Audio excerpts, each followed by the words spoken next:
दोस्तों, अगर मैं आपको कहूं कि ओडीआई क्रिकेट में एक सेफ टोटल स्कोर कितना होता है तो आप लोग कहोगे कि 300 प्लस या फिर 350 तक। लेकिन क्या होगा अगर मैं आप लोगों को ये कहूं कि एक मैच में 400 प्लस का स्कोर बनने के बाद भी वो स्कोर एक सेफ स्कोर नहीं साबित हुआ। और आजकल तो ओडीआई क्रिकेट में 300 प्लस का स्कोर एक नॉर्मल स्कोर हो चुका है। लेकिन ये बात है 2009 की, जब टीमें पहले बल्लेबाजी करते हुए जब भी 300 प्लस से ज्यादा का स्कोर बनाती थी तो 50% मैच तो वहीं जीता हुआ समझने लगती थी। ऐसे में आता है भारत और श्रीलंका के बीच एक हाई स्कोरिंग थ्रिलर मुकाबला, जिस मुकाबले ने सभी क्रिकेट प्रशंसकों के होश उड़ा दिए थे। नमस्कार, आप देख रहे हैं क्रिक सागा का एक स्पेशल एपिसोड, कहानी भारत के दूसरे सबसे उच्चतम ओडीआई स्कोर की। मैच की शुरुआत राजकोट में होती है, जहां मैच का पहला पड़ाव यानी टॉस श्रीलंका के पक्ष में रहा और श्रीलंका के कप्तान कुमार संगकारा ने टॉस जीतकर भारत को बल्लेबाजी करने का आमंत्रण दिया और भारत के लिए मैदान पर उतरी सहवाग और सचिन की स्टार ओपनिंग जोड़ी। और ये दोनों ही बल्लेबाज आज एक अलग ही शैली में बल्लेबाजी करते हुए दिख रहे थे। दोनों ने शुरुआत से ही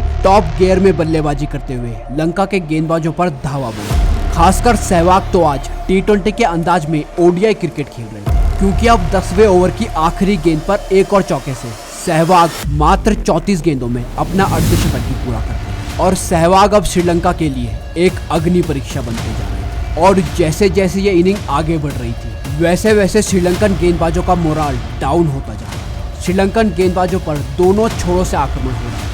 दोनों लंका के किसी भी गेंदबाजों को उनकी लाइन और लेंथ पर सेटल ही नहीं होने दे रहे। अब सचिन भी एक बाउंड्री मार के अपना 50 पूरा कर दिया। लग रहा था कि आज इन दोनों को ड्रेसिंग रूम से ही ये हिदायत दी गई है कि जमकर खेलो और श्रीलंका के सामने इतना बड़ा स्कोर लगा दो जहां तक पहुंचने का ये टीम सोच भी ना पाए, क्योंकि अभी पारी के 20 ओवर भी पूरे नहीं हुए थे और भारत का स्कोर 150 के पार जा चुका है। दोनों की इस साझेदारी के चलते एक तरफा भारत इस मैच में अपनी पकड़ बनाता जा रहा था। अब श्रीलंका को पहला विकेट मिलता है सचिन के रूप में। सचिन ने 69 रनों की पारी, लेकिन दूसरे छोर पर खड़े सहवाग की बल्लेबाजी पर इस विकेट का कोई भी असर नहीं दिख रहा था। और सचिन के आउट होने के बाद आए MS धोनी, जिन्होंने आज अपने आप को बल्लेबाजी में प्रमोट किया था। और अब धोनी ने भी भारत के इस मोमेंटम को लूज नहीं होने दिया। लेकिन अब आता है इस मुकाबले का सबसे बड़ा पल, जब अपनी फेयरलेस बैटिंग की बदौलत नजफगढ़ के नवाब ने मात्र 67 गेंदों में अपना तूफानी शतक पूरा किया। सहवाग ने आज श्रीलंकन गेंदबाजों का दिवालिया निकाल दिया था और ये तेज तर्रार शतक एक संकेत था भारत के एक विशाल स्कोर का। अब सहवाग इस लय में बल्लेबाजी कर रहे थे तो MS धोनी कहां शांत रहने वाले थे, क्योंकि अब धोनी भी अपना विकराल रूप धारण करते हैं। और अब ये दोनों ही लंका पर जमकर बरस पड़े। गेंदबाजों की हालत अब बद से बदतर हो चुकी थी, क्योंकि अब कप्तान धोनी भी एक छक्के से मात्र 34 गेंदों में अपना अर्धशतक पूरा करते हैं। अभी तक भारत की तरफ से 3 बल्लेबाजों ने बल्लेबाजी करी और तीनों ने ही अर्धशतक जड़ा था, जो बात लंका को मन ही मन खाएगा।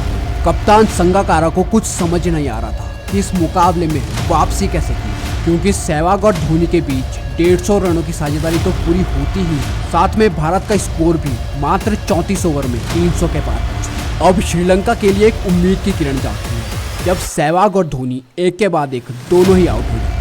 सहवाग ने 102 गेंदों में 146 रनों की पारी खेली, तो वही कप्तान ने 53 गेंदों में 72 रन बनाए। अब इन 2 बड़े विकेट के बाद जो भारत का स्कोर एक बड़े स्कोर की ओर अग्रसर था, उस पर श्रीलंका रोक लगाने में कामयाब होता है। और इसके बाद भारत गौतम गंभीर, सुरेश रायना और हरभजन सिंह का विकेट भी जल्दी खो देता है। लेकिन अंत में भारत की गाड़ी को पटरी पर लेके आते हैं सर रविंद्र जडेजा और विराट कोहली। और कोहली के 27 रन और जडेजा के 30 रनों की बदौलत भारत अपने 50 ओवर के खेल में पहले बल्लेबाजी करते हुए 414 रन। और आज का ये स्कोर भारत का उच्चतम ओडीआई स्कोर था। भारतीय बल्लेबाजों ने आज श्रीलंकन गेंदबाजों के धागे खोलकर रख दिए थे। अब इस मुकाबले में सभी भारत की जीत मान चुके थे, क्योंकि उन दिनों 300 रन बनाना भी बहुत कठिन होता था। ऐसे में 414 रनों का ये विशाल लक्ष्य किसी भी टीम के लिए एक पहाड़ चढ़ने से कम नहीं था। लेकिन मुकाबला अभी बाकी था। आगे हमें देखने को मिलता है श्रीलंका का पलटवार, और इस पलटवार की शुरुआत करने वाले थे उपुल तरंगा और तिलक रत्ने दिलशान। और इन दोनों ने आते ही उसी लय में श्रीलंका की पारी की शुरुआत की, जिस लय में सहवाग और सचिन ने भारतीय पारी की शुरुआत की थी। क्योंकि ये लक्ष्य इतना बड़ा था तो श्रीलंका को जरूरत थी एक बड़ी ओपनिंग साझेदारी की, और ये दोनों इसी कार्य में लग गए। इस साझेदारी में दिलशान का बल्ला तो मानो आग उगल रहा था। दोनों बल्लेबाजों की बैटिंग में कॉन्फिडेंस लबालब भरा था। अब दिलशान मात्र 38 गेंदों में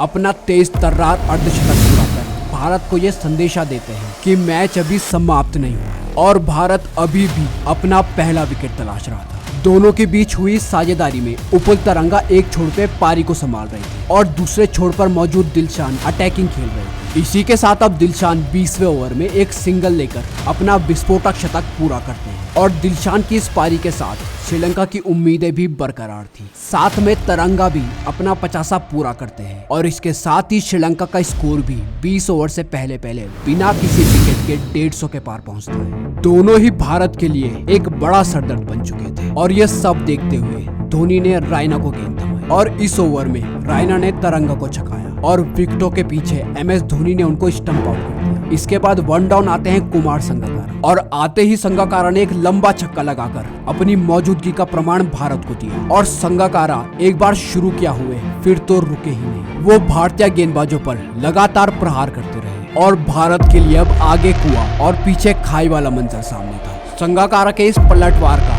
भारतीय गेंदबाजों के पास कोई जवाब नहीं था क्योंकि अभी बल्लेबाजी करने आए संगकारा अब अपना अर्धशतक तो पूरा करते ही हैं, साथ में श्रीलंका का स्कोर भी अब 300 के पार जाता है और ये मुकाबला अब धीरे धीरे श्रीलंका के पक्ष में झुका। संगकारा तो मानो ड्रेसिंग रूम से ही सेट होकर आए थे और वो आज इस लक्ष्य को प्राप्त करके इतिहास रचने के मूड में थे। इसके साथ ही वो तेजी से अपने शतक की ओर भी बढ़ते जा रहे थे। अब ये खेल पलटी मारता है और प्रवीण कुमार की एक गेंद संगकारा के बल्ले पर सही से नहीं आई और वो 43 गेंदों में 200 से भी ज्यादा की स्ट्राइक रेट से तेज तर्रार 90 रन बनाकर जडेजा के हाथों में कैच थमा देते और ये विकेट भारत को इस मैच में वापसी करवाता है क्योंकि अब नए बल्लेबाज सनत जयसूर्या मात्र 5 रन बनाकर धोनी की स्टंपिंग का शिकार बनते हैं और इसके बाद श्रीलंका लगातार विकेट खोता रहता है और श्रीलंका की सारी उम्मीदें दिलशान पर टिकी हुई थी। लेकिन उनको भी हरभजन सिंह 160 के स्कोर पर बोर्ड मारकर लंका फैंस की उम्मीदों का वहीं गला घोट देते हैं। लेकिन फिर आने वाले श्रीलंकाई बल्लेबाजों ने भी हार नहीं मानी और थ्रीना के 24 रन और एंजेलो मैथ्यूज के 38 रनों की बदौलत श्रीलंका का स्कोर भी 400 रनों के पार पहुंचता और श्रीलंका को अब आखिरी 7 गेंदों में 11 रनों की ही जरूरत। श्रीलंका इतिहास रचने की दहलीज पर खड़ा था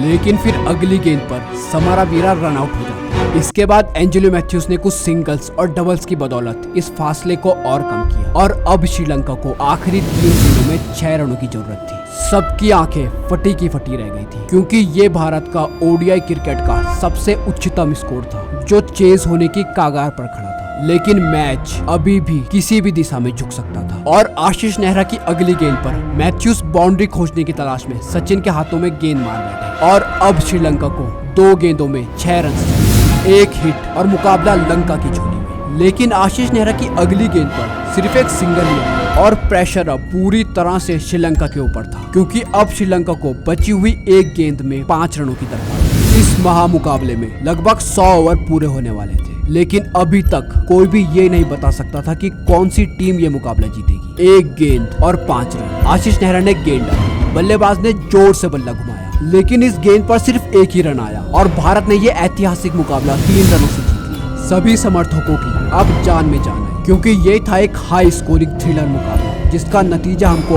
आखिरी गेंद पर मिला और ये मैच तो भले ही भारत जीते लेकिन श्रीलंकन टीम के साहस की उस दिन सभी प्रशंसा कर रहे थे क्योंकि 415 रनों के इस पहाड़ जैसे लक्ष्य का पीछा करने उतरी श्रीलंका मात्र 3 रनों से ये मुकाबला हारी थी। तो श्रीलंकन टीम के इस जज्बे के लिए एक लाइक तो बनता है और मिलते हैं जल्दी क्रिकेट के एक न्यू एपिसोड में। वीडियो को अंत तक देखने के लिए बहुत बहुत